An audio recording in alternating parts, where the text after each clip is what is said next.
Hello and welcome to legal knowledge with advocate Noor Yakub Shaikh. आज का topic हमारा है बुलडोजर बाबा पर आया है सुप्रीम कोर्ट का ऑर्डर। और ये ऑर्डर क्या है, ये किस बेस पे आया है, मैं आपको पूरा लीगली 1 बाय 1 ऑर्डर के अकॉर्डिंगली एक्सप्लेन करूंगी। लेकिन उसके पहले अगर आप मेरे चैनल पे न्यू है या आपने फर्स्ट टाइम मेरी वीडियो देखी है तो प्लीज सब्सक्राइब लाइक शेयर जरूर कीजिए, क्योंकि हमारी वीडियो सिर्फ लोगों को मोटिवेट करने के लिए नहीं, उन्हें लॉ बताने के लिए लीगल वे में किस तरह चलना है उस बारे में होती है। तो देखिए, जस्टिस गवाई और जस्टिस केवी विश्वनाथन ने एक ऐतिहासिक फैसला दिया है। उन्होंने कहा है कि आर्टिकल 142 जो कि कॉन्स्टिट्यूशन का आर्टिकल है, मेरी एडवाइस है कि आप लोग भी कॉन्स्टिट्यूशन पढ़िए, क्योंकि देखिए कॉन्स्टिट्यूशन पता होना चाहिए। वो हमारा कॉन्स्टिट्यूशन है, हमारी कंट्री का। जैसे कि हम कुरान शरीफ पढ़ते हैं, हम अहादीस पढ़ते हैं, या फिर हिंदू जैसे कि गीता पढ़ते हैं या फिर उनकी रेफरेंस बुक पढ़ते हैं, क्रिश्चियंस बाइबल पढ़ते हैं उनकी रेफरेंस बुक। ऐसे ही हर सिटीजन ऑफ इंडिया को पढ़ना चाहिए कॉन्स्टिट्यूशन, ताकि उसे मालूम हो कि रूल्स क्या है, रेगुलेशन क्या है, फंडामेंटल राइट्स क्या है, फंडामेंटल ड्यूटीज क्या है। तो आर्टिकल 142 ऑफ कॉन्स्टिट्यूशन क्या बोलता है कि स्टेट की जो अथॉरिटी है ना, वो ज्यादा सुपीरियर नहीं है कोर्ट से। और कोर्ट ने ये भी बोला कि रूल ऑफ लॉ क्या होता है, मैं आपको बता दूं कि किसी भी स्टेट से बड़ा होता है रूल ऑफ लॉ। अगर कोई स्टेट किसी के ऊपर अत्याचार कर रहा है, या फिर इसी एग्जाम्पल पे आते हैं, जैसे कि योगी के राज में इतना सारा बुलडोजर चला, या फिर जहां जहां पर बीजेपी है वहां पर बुलडोजर चल रहा है। हमने देखा अभी रिसेंटली मीरा रोड में भी हमने देखा था, जब लास्ट टाइम अगस्त में मीरा रोड में वो सब कुछ हुआ और उसके बाद में बुलडोजर चलाया गया कुछ दुकानों पर। अब वो अवैध थी वो तो पार्ट ऑफ द स्टोरी है, बट लेकिन इस तरीके से 7.5 लाख लोगों को 1.5 साल के अंदर बेघर कर देना, तो तब पहले कहाँ म्यूनिसिपल कॉर्पोरेशन पहले कहाँ थी जब ये घर बन रहे थे, दुकानें बन रही थी, मतलब पहले हफ्ता मिल रहा था, वसूली हो रही थी। तो ये चीजें हैं। तो मैं टॉपिक पे आते हैं हम, रूल ऑफ लॉ। तो कोर्ट ने क्या बोला कि कोई भी स्टेट ना सुपीरियर नहीं होता है, तो स्टेट के ऊपर सेपरेशन ऑफ पावर के लिए, देखिए जैसे एग्जांपल के तौर पे मैं आपको समझाऊं, टीचर्स होते हैं स्कूल में, क्लास में हमारे, अगर वो हमारी बात नहीं सुन रहे तो हम जाते हैं वाइस प्रिंसिपल के पास, प्रिंसिपल के पास। क्यों जाते हैं? क्योंकि टीचर हमें निग्लेक्ट कर रही है। इसी तरीके से अगर स्टेट नहीं सुन रहा है तो कहाँ जाएंगे? अब यहाँ तो हम प्राइम मिनिस्टर के पास भी नहीं जा सकते थे, इसीलिए कोर्ट जाना पड़ा। और देखिए कोर्ट ने क्या कहा कि जब कोई भी स्टेट वायलेशन ऑफ रूल करेगा, वो about the rule of law जाएगा, तो कोर्ट उसमें दखल अंदाजी करेगा और कोर्ट उन्हें फटकार लगाएगा। तो कोर्ट ने उन्हें जुर्माना भी दिया है, 25 लाख का जुर्माना भी दिया है। और जुर्माने के साथ में बोला है कि जितने भी ऑफिसर्स है उन ऑफिसर्स की लिस्ट बनाई जाए, उन लोगों ने किस तरीके से, क्यों, क्या नोटिस पे उन लोगों ने ये घर गिराए थे, क्या रीजनेबल नोटिस दिया गया था, ये मैं आपको आगे बताऊंगी कि क्या क्या चीजें बोली गई है कोर्ट की तरफ से, कि अगर ये सब चीजें की गई है और घर गिराया गया तो ठीक है, अगर ये चीजें नहीं की गई और घर गिराया गया है तो जिस ऑफिसर ने घर गिराया था ना उसे ही पैसे भी देने पड़ेंगे और उसे ही वो घर दोबारा बना के देना पड़ेगा। तो आते हैं उसके आगे ऑर्डर में, और ये लिखा हुआ है कि जितने भी पब्लिक ऑफिसर हैं, देखिए बैकग्राउंड की स्टोरी समझिए, जब भी किसी कोई क्राइम कराना होता है ना, तो वो खुद नाम किसका आ रहा है थंबनेल पे आपको दिख रहा है, लेकिन वो क्या बोलेगा, मेरा तो नाम मीडिया चला रही है, मैं थोड़ी चला रहा हूं। लेकिन जब अगर इंक्वायरी करने बैठेंगे तो क्या होगा, गवर्नमेंट ऑफिसर, पब्लिक ऑफिसर, किसने किया, डीएम ने किया, कलेक्टर ने किया, ऑफिसर ने किया। कि जो भी होल्ड कर रहा है पोजीशन उस वक्त, जिसने भी ये डिसीजन लिया, वो जज नहीं है, वो कोई ऑफिसर है, लेकिन वो इतना बड़ा ऑफिसर नहीं है, एग्जीक्यूटिव लेवल पे है वो, और पब्लिक ट्रस्ट के अकॉर्डिंगली वो एज अ कमेटी, या फिर आप बोल सकते हैं कि वो एज अ मेंबर है। और फिर आगे ये बोला है कोर्ट ने, अब हम आते हैं कि अगर कोई कन्विक्ट भी हो जाता है, यानी कि अगर किसी पर गुनाह साबित भी हो गया, जैसे कि कोई टेररिस्ट साबित हो गया, या फिर जैसे कोई भगोड़ा साबित हो गया, या किसी पे मर्डर का चार्जेस लग गया और उससे सजाए मौत हो गई, एग्जाम्पल दे रही हूँ, तो ऐसा नहीं कि चलो हो गया तो अब आजू बाजू वाले मिलके आए और उनके बेचारे घर वालों पे जुल्म करें और उनका घर गिरा दे। ये भी नहीं, सजा उसे मिली है ना, कोर्ट देखेगा, कानून देखेगा। आप कौन होते हैं घर गिराने वाले? अब हम आते हैं मेन टॉपिक पे कि कोर्ट ने क्या कहा है। कोर्ट ने कहा है कि राइट टू शेल्टर, यानी कि घर रहना, एज पर आर्टिकल 21 कॉन्स्टिट्यूशन, ये हर सिटीजन का राइट्स है। देखिए मैं आपको एडवाइस करती हूँ आर्टिकल 14 से लेके आर्टिकल 25 तक आप लोग जरूर जरूर जरूर पढ़िए। ये हमारे बहुत काम की, जो डे टू डे लाइफ में हम पर जो कंप्लेंट्स होती है ना, जैसे कि हेट स्पीच में अभी मुफ्ती मौलाना सलमान अजहरी साहब चले गए थे अंदर, तो वो हेट स्पीच था। तो आर्टिकल 19 क्या बोलता है, क्या पैरामीटर में आपको बोलना है, क्या नहीं बोलना है, तो ये पैरामीटर हमें खुद को पता होना चाहिए। आज मैं एडवोकेट हूँ, मैं भी बहुत कुछ बोलती हूँ मेरे वीडियोस में, ओपनली, कहीं मीटिंग्स में, कहीं माइक पे, तो मुझे पता है कि मेरा सर्कल कितना है, उस सर्कल में बोलना है। आर्टिकल 19 मुझे कितना परमिशन दे रहा है, तो फ्रीडम ऑफ स्पीच क्या है, तो ये आप लोग को पता होना चाहिए।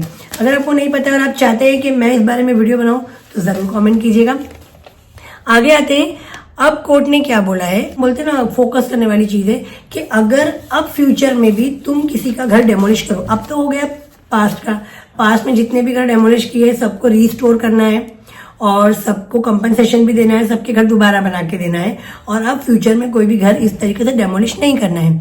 अब लोग बोलेंगे हो गया, लेकिन वो तो क्या, वो लोग तो अपनी चलाते हैं, वो तो ये है वो है। मैं बोलना नहीं चाहती हूँ, आप लोग यहाँ पे मेरे राइट एंड लेफ्ट में देख सकते हैं किस तरीके से थंबनेल बनाया था न्यूज ने। न्यूज चैनल क्या करती है, बहुत मिसलीड करती है। उनको देखिए, जिसकी गवर्नमेंट है उनको उनके सपोर्ट में बोलना है, उनको वहीं से पैसे आने, इसलिए वो लोग ये सब करते हैं। तो देखिए अभी कोर्ट ने क्या बोला है कि सबसे पहले आपको ना एक नोटिस प्रिपेयर करना है। अगर आपको किसी का घर गिराना है, सपोज आपको सो एंड सो एरिया में 4 घर गिराने हैं, तो आपको सबसे पहले तो ना एक नोटिस प्रिपेयर करना है। वो नोटिस जाके उनके घर पे देना है। अगर वो नोटिस कोई रिसीव नहीं करता है या वो पर्सन अवेलेबल नहीं है जिसके नाम पे घर है, तो आपको एक ऐसी जगह पर नोटिस लगाना है जो जगह पर आते जाते या आसपास वाले या वो लोग खुद देखे, कल को ये ना बोले कि हमने देखा नहीं। वो नोटिस 30 डेज का पीरियड होना चाहिए।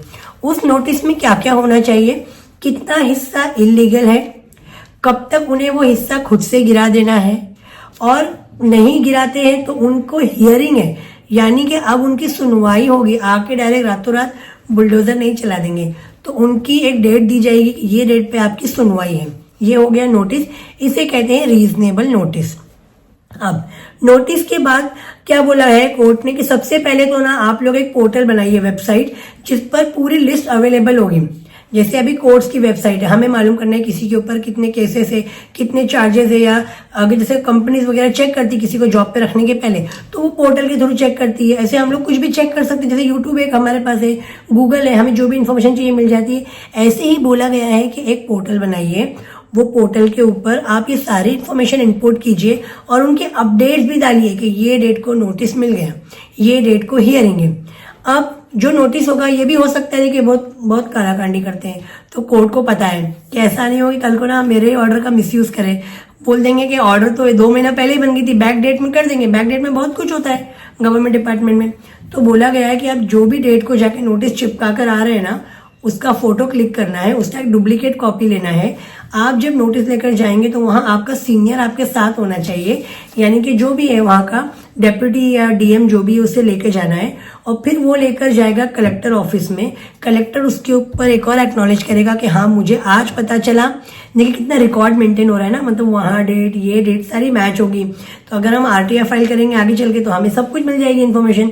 फिर नोडल ऑफिसर के पास जाएगा। नोडल ऑफिसर क्या करेगा, ये सारी चीजें कॉग्निजेंस लेगा और इन्हें लेकर अपलोड करवाएगा वेबसाइट पे, और फिर उस डेट को सुनवाई होगी।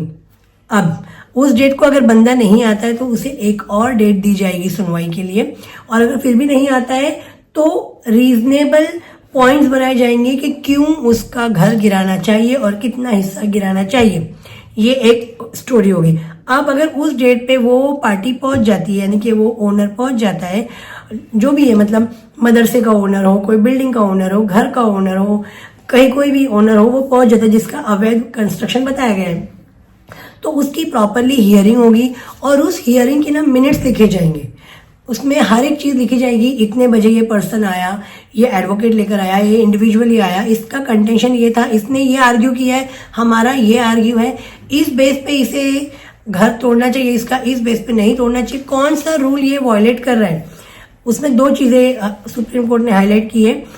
कि हियरिंग में आपको दो चीज देखना है कि इसने क्या वायलेशन किया है। एक तो होता है कि बिल्डिंग प्लान वायलेशन किया है, 4 माले की बिल्डिंग है 6 माला बना दिया है, तो बस वो 2 ही माला गिराया जाएगा। या फिर जैसे अभी हमने देखा था पिंपरी में एक मदरसे को तोड़ा गया, तो थोड़ा सा हिस्सा उसका था जो कि इलीगल कंस्ट्रक्शन था, तो उतना ही हिस्सा तोड़ना चाहिए, बाकी हिस्सा तोड़ना ना चाहिए।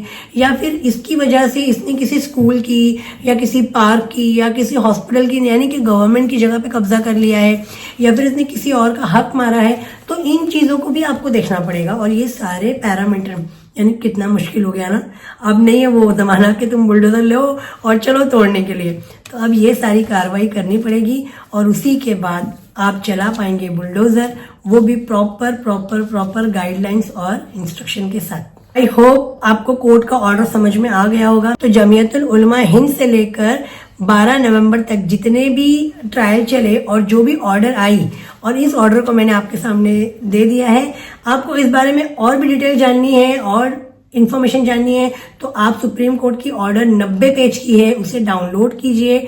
डाउनलोड करके आप उसको पढ़िए, किसी से पढ़वाइए और आप ये जानिए। देखिए मैं आपको बताती हूँ, अभी बहुत सारे लोगों ने मुझे पहले भी वीडियो पे कमेंट किए थे कि कुछ नहीं होता है, लॉ कुछ नहीं करता है, कानून कुछ नहीं करता है, कानून सिर्फ और सिर्फ मतलब नॉन मुस्लिम्स का है, हिंदुओं का या गवर्नमेंट का। बट ऐसा नहीं है।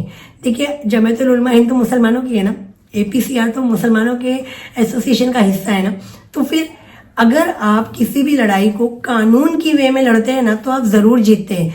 सिर्फ आकर सोशल मीडिया पे चिल्लाना, सड़कों पे चिल्लाना, अपने स्टेटस में हेट वायलेंस क्रिएट करना, इससे कुछ नहीं होता है। आपको प्रॉपरली प्रोसीजर और लॉ को फॉलो करना होता है।